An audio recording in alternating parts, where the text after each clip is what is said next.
free throws for 60. A 60-point game for Kobe Bryant. What a performance. What an exit for number 24. You couldn't have written this. 45-50, 45. There goes Davis. Oh, my God. Davis is going to run it all the way back. Auburn's going to win the football game. Step back. Walker. Cardiac Kemba does it again. UConn wins at the buzzer. Leading by 3 as Boone hits it to deep left. That might send the Yankees to the World Series. Boone, a hero in Game 7. Hey everybody, welcome to episode 7 of the Spire Podcast, where we aspire to inspire you. I'm your host Tyrese B, and we have a very special guest. My special guest has over 40 years of football coaching experience, won multiple championships at the high school and JUCO level, coached many players that went on to play for numerous professional leagues, and appeared on this year's season of Last Chance U with Laney College. Welcome Coach John Beam to the show. How are you doing, Coach? I'm great. So you ready for this? We got to go. Here we go. Start me off now. 2 claps. All right. Ready? Yes, All right, sir. let's do Yes, this. sir. All right, let's do it. All right, man.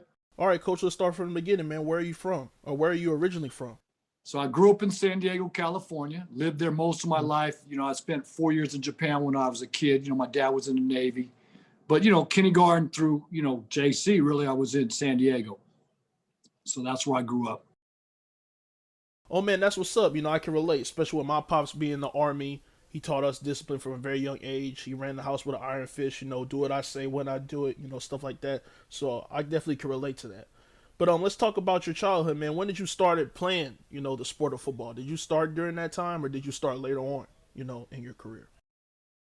Well, you know, you play as a kid, you know, like out in the street and all that, right? But first organized, I played Pop Warner in the 6th grade, played Pee-wees, you know? So that was a lot of fun. And then I couldn't play again until 9th grade because 7th and 8th, I got too big, right? You can relate, right? So then I played again in 9th grade. I played Bantams because we didn't start high school to the 10th grade, right? So played Bantams, and I was the quarterback. So I went from a D lineman to the quarterback. Then I played JV in varsity as a sophomore, but I was back to O-line, D-line, and the backup quarterback. And then I played O-line and D-line the rest of the way. Okay, cool. And what high school did you play at by chance? I'm a Kearney Comet, baby. You know, we were a beast back in the day. So, you know, we won a lot of games. In fact, I think I lost 2 games in high school, but unfortunately one was in the championship, both like playoffs and championships, you know. So my high school coach was like one of the winningest high school coaches at the time in San Diego. And my senior year was his last year. So he had been there a long, long time, right? And so my last year was his last year coaching. So I got to go out, you know, we lost in the CIF championship. Wow, man, you only lost 2 games during that time. That's pretty impressive, you know, in my opinion. You know, with that being said, what was your favorite moment during that time in your high school football career? Was there a certain game or a moment that you had with your teammates, just being in that position? You know, what was it for you? You know, I think, you know, just playing in the stadium obviously was really, you know, we played in San Diego Stadium, Jack Murray, Qualcomm, whatever it's called now, right? And so that was, you know, because I saw the stadium being built, right? I was there the very first game when I was a kid and got to play. So that was great. But it's really just playing with the group of people that I played with, you know what I mean? And so I grew up, I played with, you know, Samoan kids, Black kids, Mexican kids, right? And, you know, we all put it together with one idea, which was to win and be successful. And, you know, our coach was hard-nosed, and we played hard-nosed football.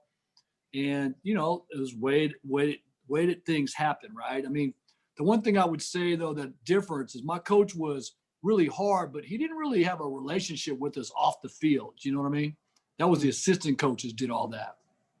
And I know that when I wanted to coach, I wanted to change that. I wanted to be like an assistant, have that same, you know, kind of connection to my players, but still be the head coach, right?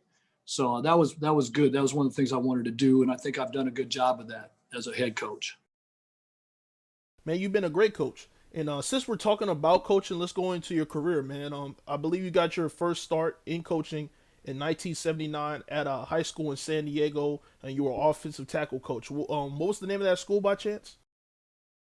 Sarah High School. I was the offensive line coach for 79 and 80. Right, and I believe after that, I think you had went to Skyline. I think you coached a couple years there, right? Yep, spent 5 years as a defensive coordinator, and I was a head coach for 22 years. Man, 22 years, man. I believe that has to be a great experience, especially in California. You have great high school football programs out there. I can relate, especially here in Texas. We take high school football very seriously out here, and I know y'all do in California. So, how was that experience for you? Being there for 22 years and being able to go against, some of the best schools in California. How was it for you? It was really good. I mean, I lucked into a great situation at Skyline. I became the defensive coordinator when I got hired. The coach was a winning coach. Our third year there, we went undefeated 10-0. We beat De La Salle, arguably the number one team in the country year in and year out. And so I got to coach some great players. Brian Johnson played Major League Baseball. Kevin Smith played in the NFL. So it was a great situation. And then I became the head coach. And I thought I knew it all, right? And so my first year, of course, we go 5-4-1, second place in the league. But the next year we figured it out. We went 10-0. And then through the 90s, I didn't lose a game in the regular season game in the 90s, right? So for 10 years, I didn't lose any league games. So, it was good. And I coached some unbelievable young men, right? They were just phenomenal athletes, but more importantly, phenomenal young men, right? Human beings. And so that's been awesome. And I stay in touch with those guys now even, right? So it's cool. One lives right there by you, Katie. And he's an NFL official. Wow, man, that's insane that you've been able to help so many players out and help them get to the league and help them become the player that they want to be and reach the pinnacles that they want. Some players don't get that chance to make it to the league, but you've also gotten a lot of guys education-wise, I know it's probably changed over time, but I've read somewhere that you've gotten over 100+ guys D1 schools, D1 scholarships. Is that true, or is the number fluctuate over time? More than that now, but yeah, definitely. Because, Laney, when you're at a junior college, you might send 11 or 12 in a year. You know what I'm saying? When I was at Skyline, I was one of the top 10 guys in the country. I'd send like 4 or 5 a year, right? So it starts to add up, right? And so those are good numbers. And the thing is that as many guys I sent to the NFL or D1, I've also got to see get successful jobs, right? Careers, become good fathers, right? Many of them didn't grow up with a father in their lives, but now they're playing it forward and being the father that they missed. You know what I mean? And so there's a lot of stuff with that around that all the time. Right. Actually, that reminds me of something that one of my old coaches used to tell us, that we don't just build great players, we build great men. Now, I don't know if you agree with that statement, but, that's a statement that has impacted me, throughout my time so far, in sports. What it is we allow them to understand that it's there already. You know what I mean? I'm not creating something. It was already created. What I'm helping is unwrap it, especially thinking about Christmas time right now. I'm going to unwrap that present, right? So inside of them, they were already going to be unbelievable men. They just had to be unwrapped and let it blossom, right? Yes, sir. I 100% agree with you, especially coming from you. You've been coaching, for 41 years, almost 41 years. With that being said, how do you go about coaching your kids? Is it like the same thing that you've been doing for the last 40 years, or is it a different dynamic with certain kids? The certain kids need to be taught different ways.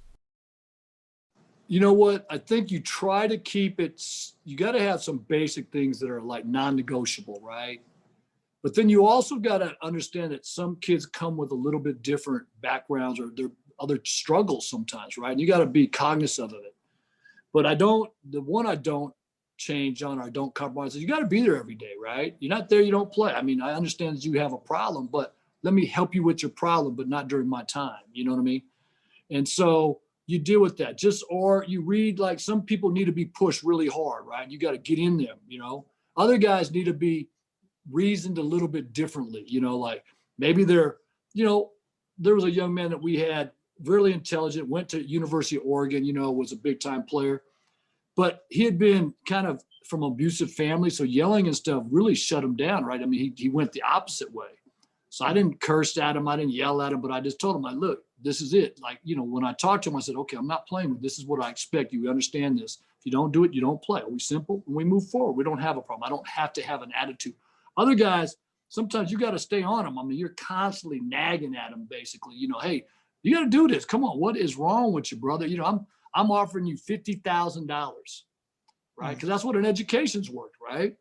And so all you got to do is get to class, And when I was at the high school, I would have to walk in, history class or math class sometimes, boy, and I'd be slapping the back of their necks. Pow, you know what I mean? Like, boy, are you acting a class? They'd be in there cutting up in class. They don't see me walking in. So you already know you cutting up if you didn't see the head football coach walk into your class and all the other kids got quiet, right? Because you so busy cutting up in the back. So I'll be right on the back of their neck. Oh, man, we got it? Now I'm going to deal with you when you come back down to me for practice or whatever. Because you're wasting everybody else's time. If you want to cut up in class, you don't want to pay attention, that's fine, then leave. But don't affect other students' ability to learn and the teacher's time, right? And so that was, we had to come to that agreement real quick. Because you wouldn't waste my time on the football field. You wouldn't want other kids wasting your time on the football field. So why do you think it's okay to waste somebody else's time in that class? So we had to come to the understanding about that. 100%. That just reminded me of my coach. When we used to do bad stuff, when we used to get out of line or not do what we were supposed to do, we would come straight to practice, just run straight suicides all day, every day, 24/7 until you were tired. So yeah, it was pretty tough. Exactly. And the thing is, running is one thing, but there's even more things that you can do, right? So this year we had some issues on Last Chance U, guys, different things. So one thing's like, yeah, we ran them, don't get me wrong. But then what I made them do is come in on a Saturday morning at 8, and we went and fed the homeless, right? And then I made them write a reflection paper about what it was their experience like out there at 8 a.m. feeding these folks, and what did you learn from it? What was, it was interesting what they wrote, it made them help kind of rethink some of their behavior, right? Because so many people always think that life is so bad, right? They, oh, woe is me. My life is screwed up. I got this. You don't understand how bad my life is. And for some, it is true. But you go out there and you feed people living out on the street. Wow, you realize my life isn't quite that bad. There's some issue with my life, but it's not this bad, right? And so I think that's important. And then I said, but you got me trying to help you. You got Miss Sakai trying to help you. You got, Miss Carlisa trying to help you. And yet you out here, they don't have anybody. You still have a chance to get an education. You still have a chance to graduate. You have a chance to play in the NFL, whatever those dreams are, right? But you still have a chance out here right now. These folks can't even see their dream anymore. Their dream is just to, get a place warm and dry to sleep in tonight. That's all they're dreaming for. So we had to, trying to change that up a little bit. Man, that's actually a great idea. I've never had to do anything like that. And honestly, with you saying that, that's not even a punishment. It's more like you said, it's a learning experience. Just being around people. I've done community service where I've helped people, either Salvation Army or, giving back to the homeless, or even helping people with, homeless people getting haircuts and stuff like that. So hopefully a lot of coaches, listen to this and they try to implement that, in their repertoire as well. Well, I think it's just, it just helps them reflect a little bit, right? Because, think about it. In Texas, I know Texas football is king, right? And if you're a good football player, you get given so much admiration and applause and, maybe just free, but whatever, right? You put on a pedestal. Well, maybe take your ass off the pedestal and see what other people are doing, and maybe you won't take it for granted, right? And that's what it's about, and I think is you got to give back, right? I mean, one of the things at Skyline, when my kids would go to the NFL, they come back, oh, coach, I'm going to do this. No, you don't need to do any of that. What I need you to do is give back to the next kid so that he can help, right? Help them, call them, maybe give them an opportunity. Like we had some kids all of a sudden had these big feet, 16s, right? So I had Marvell was playing in the NFL. They couldn't find no cleats for 16. And when they did, they were so expensive, right? So he reached out to his Nike rep and got, like 3 or 4 pairs of 16 so we could have it to this kid. So he had cleats for the whole time he was there. Something just simple, generous like that. That makes a lot, because you can't play if you ain't got no shoes, right? No cleats. And something that's simple, Or the first time when I was at Laney and we won our league and won the bowl game, shit, he's got a Super Bowl ring. He bought us rings. You know what I'm saying? Like, hey, why not? And so, those kids now have a memory, that they can treasure. That's awesome, man. Being able to see some of your former guys coming back and helping out the community is, what you preach and what you taught them from the beginning. So for them to do that and be able to give back to the community like you told them is pretty cool. But like I said, it all comes from you. It all originates from you. So let's talk about your help with the community. I know you've done a lot of stuff with the Oakland Raiders, and you've done a lot of stuff for the city of Oakland and where the community where you coach at. So what have you done for the community, and what else are you planning to do for the community? Well, I think, the biggest thing is that, for 20 plus years, I worked for the NFL, and we did this thing called junior player development. So we brought football to the inner city, right? And it morphed in different things. I mean, one time we were dealing with little kids, right? We were bringing out there and we'd be at these parks in the hoods, you know what I mean? In the projects. And, I drive up in my Suburban like I was Santa Claus, in July. Open up, I got T-shirts and footballs for the kids, right? Just to give, but we taught them the basics of football. And then we morphed into later was to actually in the wintertime, we would run a program, 3 nights a week for 2 hours free to every kid in Oakland if they signed up. And we, football, we gave them pads. And we taught them the skills of football, but actually in pads, right? So every kid learned how to play every position. So big guy like you, right? First thing, oh, you must be a lineman. Now you got to play quarterback, wide receiver, DB. You rotated it. Everybody, it was based on rotating, so we broke them up in groups, small, mediums, and bigs, but they were all in the group. So this like the bigs were at quarterback, the mediums were at the skill receivers or whatever, and the littles were at linemen. But the next week we would flip it and you'd be at line or whatever. But everybody got to do everything different. And at the same time, we taught life skills. We taught every week, every practice, every week, we had a life skill. We had a theme, responsibility. And then we asked them to share with us what they did was a smart move or what they did to show them their responsibility. Hey, simple as I took the garbage out for my mom. That's my job, right? Or I brought the cans in. We weren't asking for groundbreaking things for these young folks, right? But what it was to start to think about these life skills, right, that can translate. And so, you think about it as we as coaches have an unbelievable opportunity to shape young people's lives because you might be in that class for 15 minutes, but you're on the field with us for 2 hours. So, we have that chance to start to shape those type of responses, right? So that's what we were doing. Actually, that's pretty unique. That's something new to me. I've never been to a camp where they teach us stuff like that, but that saw that not only that you're teaching the youth about the game, but giving them food for thought at the same time that they can use later on in life to help their family members or themselves as well. So that's pretty cool. Well, I think it's exactly right. That sometimes it's not being taught at home for whatever reason, right? Maybe, if you come home and you've been working so hard all day and then you're trying to, take care of your kids, get them started, you forget sometimes you're tired and you don't have the patience, right? So that's where someone like myself can come in and just help you with that. And then the kid comes home, the young man, the young boy comes home, the young daughter, girl comes home and says, hey, look what I learned today. And we gave them wristbands, right? And you know how you have the plays on your wristband, right? Well, ours had Right. the life skill in the wristband. So they got to carry the wristband and, it had the life skill. So kids got to wear it. They wore it around school, wore it around their neighborhood.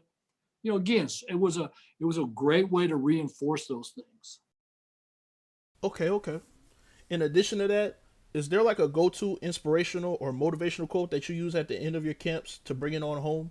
Or like a message that you're trying to send to the kids or the youth that they could take with them after they leave? I mean, one of the things I think you hear me say in the show a lot is that, I'm always believe in you so you can believe in yourself, right? And so a lot of times kids get beat up at home or in the neighborhood or whatever, and they lose faith in themselves. So, you got to start believing in yourself before you can project and move forward, right? That's number one. So, being able to believe in yourself, right? Because I'm going to believe in you. The other thing is, hey, hard work pays off. There's a dividend there, right? You're making a deposit every day. And so, and I think the other thing is, what does accountability mean, right? What does that mean? Who are you accountable? Well, first you got to be accountable to yourself, right? Then you can be accountable to your family and friends or whatever. The other thing is, I think, is that we got to tell everybody is this, right? We're all leaders. The difference sometimes, though, is that, right, you may only be able to lead yourself, but at least you're leading somebody. So lead with yourself. Don't be a follower, right? And so, we look at it. How many times have you heard while you're growing up, oh, peer pressure, he's got peer pressure, right? Well, to me, peer pressure doesn't have to be negative. Peer pressure can be positive. So if all your friends, right, were in class, would you go cut class and hang out by yourself? Or would you hang out with all your friends? No, I probably would go to class, right? Exactly. So if all your friends say, hey, we're going to make an effort to go to class today, you come with them, right? That starts that, right? And those are simple things. Hey, then, what I found is that in Oakland, my community, especially when I'm dealing with young black men, right? Young black men are competitive as hell, right? Okay. So we started putting our grades out in front of everybody, right? So do you want to be that guy with that 2.0 or that 1.83 or that 1.5? Because we're going to tell everybody your grades. And the guys up here at 4.0, 3.5, 3.3, guess what? They got lunch from me. I bought them lunch. Nice lunch, cheesesteak sandwich, pizza, whatever, right? All of a sudden, you want to be the competitive guy because no one says, oh, I want to be the third best basketball player or the fifth best football player. True. But in math class, you okay hanging out at the back, laughing that you got a D? Think about that, right? And here's the other thing, right? This is one thing, and I did this with a young man whose dad played for me, right? Dad played for me, went on to an Ivy League school, graduated from Ivy League school. Dad was, very, very successful in business, right? Doing like $500 million deals, right? That's the same. Yeah, I want you to think about that for him. So his son had everything, right? But was struggling in school, right? And he got C's and stuff. So, Dad said, man, coach, can you help me? I said, yeah. So I told the kid, I said, you know what? Tell me what an A means. He said, well, that means, you're the smartest kid in class. I said, all right. What does F mean? He said, well, that means you're the dumbest kid in class. I go, no, it doesn't. He goes, what do you mean? I go, the F guy, he's the best at not doing shit. He's the best at not doing anything. He ain't even trying to come to class. The guy that I don't like, the guy that's wasting everybody's time is the guy that gets a C because he's half in and half out. You want to be that messed up kid and be the best, the A of an F, right? By not coming to class or not doing your homework, but you do it sometimes. You want to be the guy that's getting an A because you do it sometimes, but really you do nothing. So the guy he got an F, he really is not doing, he's really partying. He's hanging out at home. He's getting all the chicks, whatever, right? Something going on. Right. But you're doing nothing. These C's. So either be all in or all out. Because an A and an F to me are the same. He's the best at doing nothing, and he's the best at doing everything. But right now, you're in the middle. You're the worst of both. And so all of a sudden, he got grades. He got 4.0. You know what I mean? But it's just changing the mindset to think about that for a minute.